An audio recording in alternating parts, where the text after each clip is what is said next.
Assalamualaikum warahmatullahi wabarakatuh. Perkenalkan, saya Riko Dwi Saputra dengan NIM 13026250044. Pada pertemuan hari ini, saya akan membahas tentang Fisika Dasar 2 mengenai listrik statis yang terdiri dari konsep dasar, hukum, dan aplikasinya dalam kehidupan sehari-hari.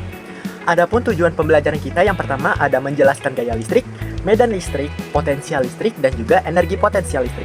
Yang kedua, menganalisis kapasitor dan rangkaiannya. Dan yang ketiga, mengaitkan konsep dengan teknologi sehari-hari. Oke, sebelum kita masuk ke dalam inti pembelajaran, kita harus tahu dulu nih pengantar listrik statis. Muatan listrik terdiri dari muatan positif dan juga muatan negatif. Nah, sifat-sifat muatan listrik yang pertama, muatan listrik sejenis akan tolak-menolak. Dan yang kedua, muatan listrik berbeda akan tarik-menarik. Istilahnya seperti medan magnet. Kan kalau kutubnya sama akan tolak-menolak, tapi karena kutubnya berbeda, mereka akan tarik-menarik. Yang kedua ada hukum Coulomb. Hukum Coulomb menyatakan bahwa terdapat gaya listrik atau Coulomb pada dua atau lebih benda bermuatan listrik yang berinteraksi. Selanjutnya di sini ada gaya listrik dan hukum Ohm. Seperti yang kita ketahui bahwa rumusnya adalah F sama dengan K dikali Q1 dikali Q2 per R kuadrat, di mana F adalah gaya Coulomb, satuannya adalah Newton. Sedangkan K adalah ketetapan Coulomb, yaitu sebesar 8,99 dikali 10 pangkat 9. Dan epsilon 0 yaitu sebesar 8,85 dikali 10 pangkat minus 12. Oke, selanjutnya kita masuk ke contoh soal. Soal yang pertama, tentukan gaya Coulomb yang dialami benda A yang bermuatan minus 5 mu Coulomb jika terdapat benda B pada jarak 5 meter dengan muatan positif 8 mu Coulomb. Sebelum kita memasuki perhitungan, kita harus menggambarkan terlebih dahulu. Benda A bermuatan minus 5 mu Coulomb dan benda B yaitu sebesar plus 8 atau positif 8 mu Coulomb. Nah, karena muatannya ini berbeda akan tarik-menarik. Selanjutnya kita hitung F sama dengan K Q1 dikali Q2 per R kuadrat. Lalu kita substitusikan K adalah 8,99 dikali 10 pangkat 9, Q1-nya adalah minus 5 dikali 10 pangkat min 6, dan Q2-nya adalah 8 dikali 10 pangkat min 6 per R kuadrat. R kuadrat di sini adalah jarak, yaitu sebesar 5. Maka karena kita kuadratkan menjadi 5 kuadrat. Maka kita bisa dapatkan 8,99 dikali 10 pangkat 9 dikali 40 dikali 10 pangkat minus 12 per 25. Lalu kita bisa tulis F sama dengan 8,99 dikali 10 pangkat 9 dikali 1,6 dikali 10 pangkat minus 12. Maka kita dapatkan hasil akhirnya yaitu F sama dengan 14,384 dikali 10 pangkat minus 3 Newton. Selanjutnya kita akan masuk ke contoh soal yang nomor 2. Di sini terdapat Q1 sebesar negatif 2 meter Coulomb dan Q2 sebesar positif 4 meter Coulomb, dan yang ketiga ada Q3 sebesar positif 6 meter Coulomb dengan jarak Q1 ke Q2 sebesar 3 meter dan Q2 ke Q3 sebesar 3 meter. Jadi total dari Q1 sampai Q3 adalah 6 meter. Ditanya adalah hitunglah gaya yang dialami benda 1 dan 3. Oke, selanjutnya di sini kita akan menuliskan yang diketahui dulu nih. Nah, Q1 itu masih dalam satuan meter Coulomb. Kita harus ubah dulu ke dalam Coulomb, maka kita kalikan 10 pangkat minus 3. Oke, selanjutnya di sini kita akan menggambarkan terlebih dahulu. Tadi terdapat Q1 adalah bernilai negatif. Nah, karena kutubnya berbeda, maka F1 dan F2 akan mendekati, dan F13 juga akan mendekati.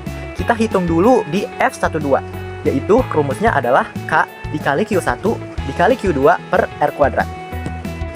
Maka bisa kita dapat F12 adalah K dikali Q1 dikali Q2 per R12 kuadrat. Kita bisa dapat 8 dikali 99 dikali 10 pangkat 9 dikali 2 dikali 10 pangkat minus 3 dikali 4 dikali 10 pangkat minus 3 per 3 kuadrat. Maka bisa kita dapatkan hasilnya adalah 7.991,1 Newton. Oke, next kita akan menghitung F13. Berarti K dikali Q1 dikali Q3 per R13 kuadrat. Maka kita bisa dapatkan 8,99 dikali 10 pangkat 9 dikali 2 dikali 10 pangkat minus 3 dikali 6 dikali 10 pangkat minus 3 per 6 kuadrat. Maka kita dapat hasil akhirnya adalah 2996,7 Newton. Selanjutnya kita totalkan pada benda 1 yaitu F1 sama dengan F12 ditambah F13 yaitu 7.991,1 ditambah 2.996,7. Maka kita bisa dapatkan hasil akhirnya adalah 10.987,8 Newton yaitu ke arah kanan. Oke, selanjutnya di sini karena ditanyanya benda 3 maka kita gambarkan dulu. Karena benda ketiga bermuatan positif dan benda satu bermuatan negatif, maka F31 akan tarik-menarik. Sedangkan F32 karena sama-sama bermuatan positif akan tolak-menolak. Maka bisa kita gambarkan seperti gambar yang telah saya berikan. Pada perhitungan sebelumnya, kita bisa dapatkan F13 atau F31 adalah 2996,7 Newton ke arah kiri.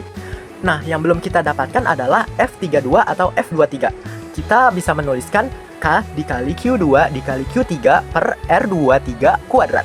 Atau 8,99 dikali 10 pangkat 9 dikali 4 dikali 10 pangkat minus 3 dikali 6 dikali 10 pangkat minus 3 per 3 kuadrat.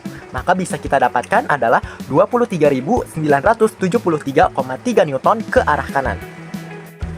Oke, karena yang ditanya adalah benda ketiga, maka kita bisa tulis F3 adalah F32 dikurang F31, yaitu 23.973,3 kita kurang dengan 2.996,7. Hasil akhirnya adalah 20.976,6 Newton ke arah kanan. Oke, selanjutnya kita masuk ke dalam medan listrik. Apa sih itu medan listrik? Jadi, medan listrik adalah daerah di sekitar benda bermuatan yang masih dipengaruhi oleh gaya Coulomb. Nah, kuat medan listrik atau E menunjukkan tingkat kekuatan gaya listrik di sekitar benda bermuatan. Oke, selanjutnya di sini kita masuk ke dalam rumus medan listrik. Rumus medan listrik bisa kita tulis E sama dengan K dikali Q per R kuadrat. Dengan E adalah kuat medan listrik, satuannya adalah Newton per Coulomb.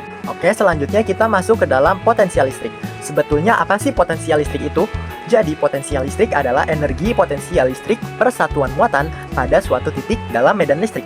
Rumusnya bisa kita tulis V sama dengan K dikali Q besar per Q kecil. Dengan Q besar adalah besar muatan listrik, satuannya adalah Coulomb, dan Q kecil adalah besar muatan uji, satuannya juga Coulomb. Kemudian kita masuk ke dalam energi potensial listrik atau bisa kita tulis EP.